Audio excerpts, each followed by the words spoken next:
Jojo Mbow, mayna la sa baat.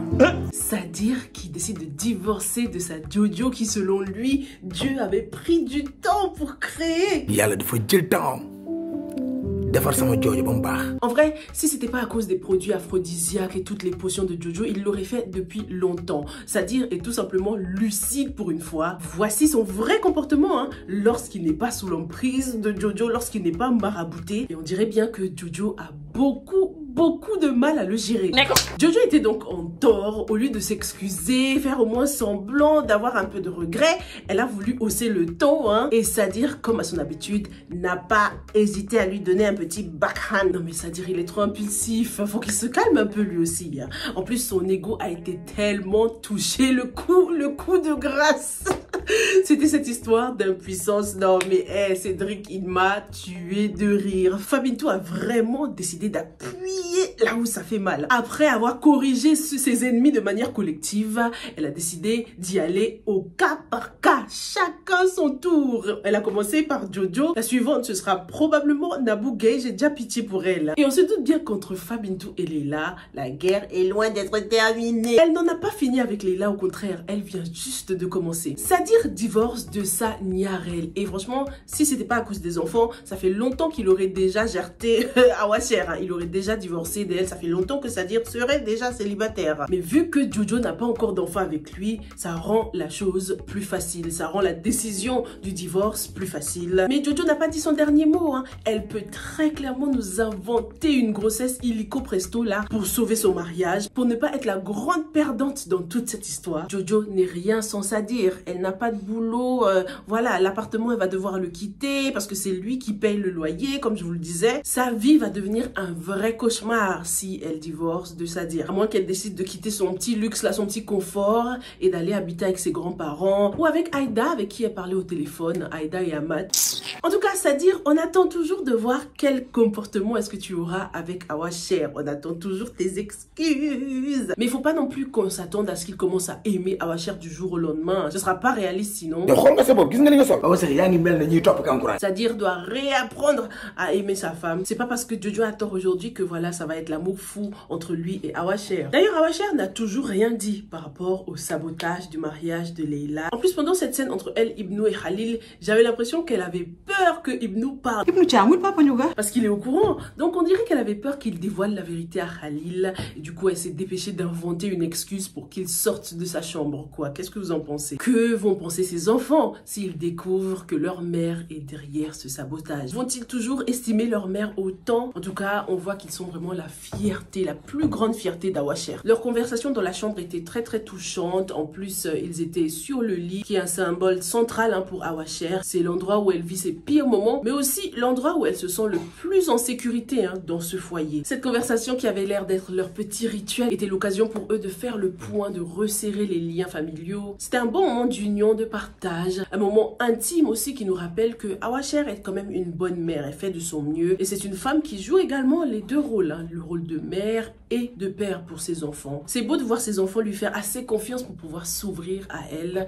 J'ai beaucoup aimé cette scène et ça nous prouve que Awa Cher est beaucoup plus forte qu'elle ne le pense quand même. Parlons un peu de Tidiane, le personnage qui est le plus sous-estimé dans cette famille. Tidiane est celui qui ressemble le plus à son grand-père. Il a vraiment toutes les qualités ou presque de son grand-père. Tidiane en a marre des ondes négatives de son père qui lui fait honte. Même moi j'en ai marre de ce oncle mort là. Tidiane a envie de voler de ses propres ailes, se créer sa propre identité, loin de l'influence négative de son père. Il a envie de devenir autonome aussi financièrement et puis en général. Ce n'est pas quelque chose de très commun dans cette famille, ce n'est pas la norme chez les Cham. À part Khalil qui a vécu ailleurs parce qu'il était à l'étranger, en général cette famille vit en communauté. À part si tu es une femme, si tu te maries, à ce moment-là tu vas quitter le foyer comme sa mère, la mère de Tidiane, comme Marem qui elle a quitté le foyer pour suivre son mari. Tidiane va-t-il commencer une trend? Est-ce qu'il va commencer quelque chose d'inédit dans cette famille? Ce sera une belle occasion pour la famille de voir qu'on peut prendre son indépendance et toujours rester proche de sa famille. Il y a d'autres options que vivre dans la grande famille. Pour l'instant on voit que sa mère l'a plutôt bien pris. Elle a été tout de suite compréhensive, mais il faut qu'il en parle à son papa maintenant. Est-ce que ce père comprendra que son fils a envie de prendre ses distances? On a eu droit à de très belles relations entre maman et enfant dans cet épisode et la relation entre Tidiane et sa mère en était une. Tidiane a été franc avec sa mère, mais toujours dans le respect, on le voit dans son body language. Hein. Il ne la faisait pas face comme pour la confronter, il avait la tête baissée et le respect était mutuel dans cette scène parce que la maman a été très à l'écoute, très sincère et surtout, elle n'a pas hésité à montrer ses faiblesses.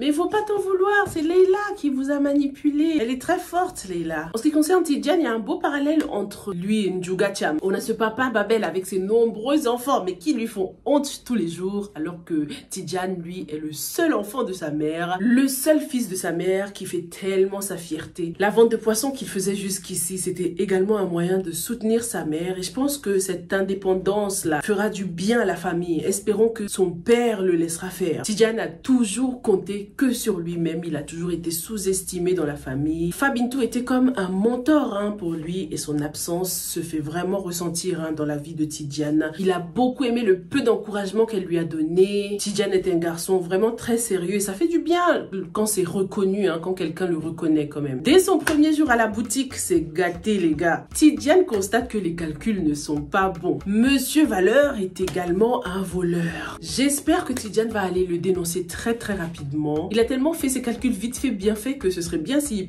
se formait dans la gestion financière et pourquoi pas gérer tout l'argent de l'entreprise familiale par la suite. C'est clair que si c'est Tidiane qui commence à gérer l'argent de l'entreprise, son père va bien se rapprocher de lui.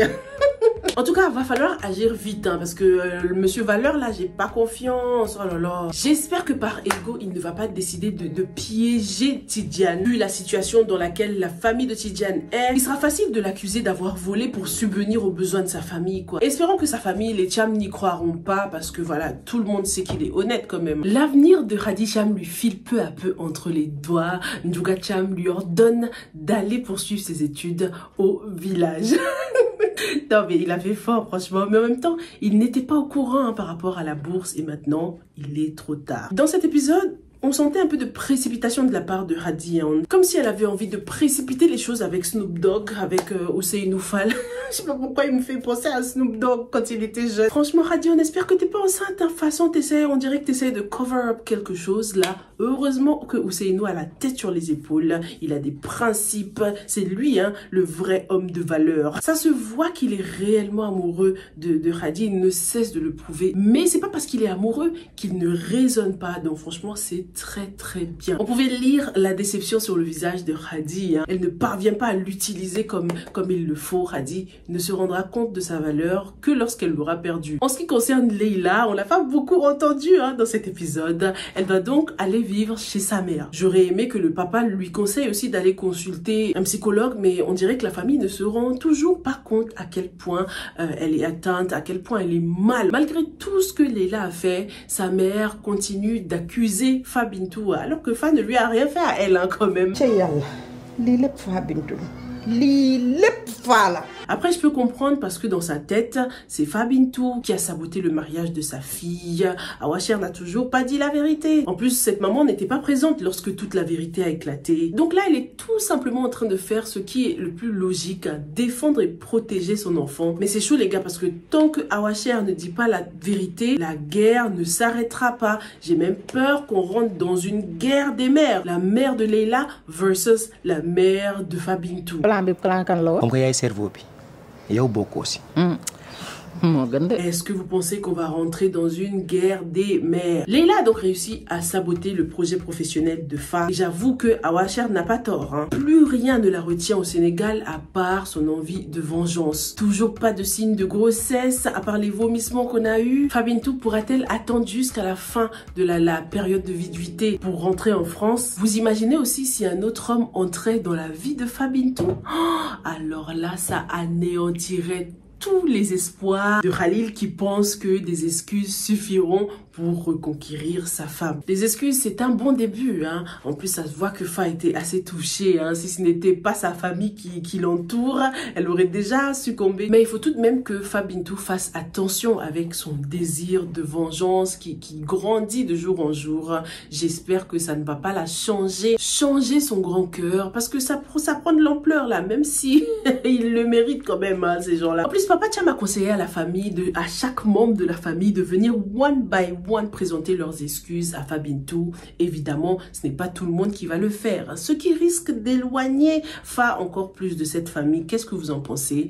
Voilà ce que j'avais pour vous pour cette analyse. Dites-moi dans les commentaires si vous pensez que Jojo va inventer une grossesse là pour sauver son mariage. Est-ce qu'on va rentrer dans une guerre des mères? Dites-moi tout et on se retrouve dans la prochaine. Stay safe and stay blessed. Bye.